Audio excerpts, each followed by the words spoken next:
There is a chance for the President of the United States to use this disaster to carry out a new world order can emerge. A new world coming into view.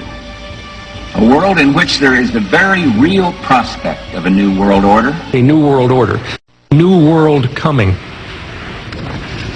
America will become increasingly vulnerable to hostile attack on our homeland, and our military superiority will not entirely protect us. Americans will likely die on American soil, possibly in large numbers. September 11th, terrorism, September 11th. Terrorism, terrorists, September 11th. Terror, September 11th. Threat, tyranny, terrorist, tyranny. People hate us. Terror. Barbaric terrorists, terrorists for terrorism. September 11th, September 11th. The terrorists, war and danger. September 11th. Terrorism, terrorists, September 11th. Threat of global terrorism, terrorism, terrorist, global terrorism, terrorism, terrorism. September 11, 2001, global terrorism.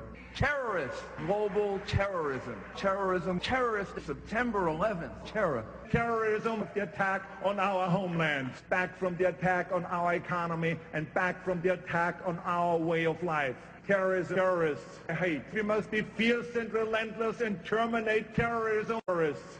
You defeat them. It yearns to destroy not just the individual, but the entire international order. A new world order. September the 11th, terrorists. The evil terrorists. Terrorists. The terrorists know.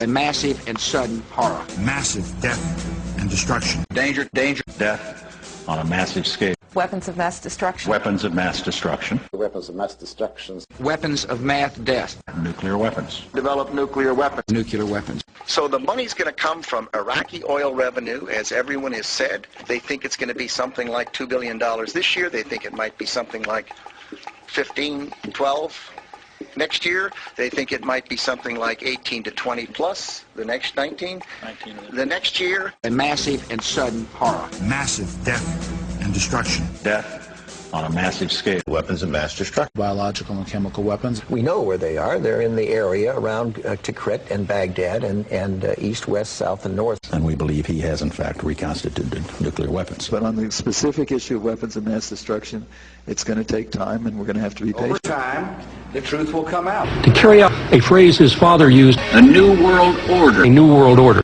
We have a Florida family who are really pioneers in a brave new world. They have volunteered to be the first ever to have microchip identification devices implanted into their body. After 9/11, I was really concerned with the security of my family. Top CFR Lieutenant Diane Sawyer, for 8 minutes, sat there in a sickening fashion with this poor family as they discussed how they were all taking microchips because they believed in America and wanted to stop the terrorists. Something has to change, though. They have to find a better way to identify the bad guys, or the rest of us are going to stay home and watch the world go by on televisions. But we need some system for permanently identifying safe people. Most of us are never going to blow anything up, and there's got to be something better than one of these photo IDs, a tattoo somewhere maybe. The Saudis used an American device to scan the eyes of travelers. I wouldn't mind having something planted permanently in my arm that would identify me. If we don't do something, people are going to stop flying. If they stop flying, and I don't go to the Giants games, it means the bastards have won. Yeah, we're not going to let you win, buddy. We saw what you just implied. We're with Al-Qaeda if we don't take the microchip. Do you know how to keep your children safe? A new world order. A new world order. A new world order. A new world order can emerge.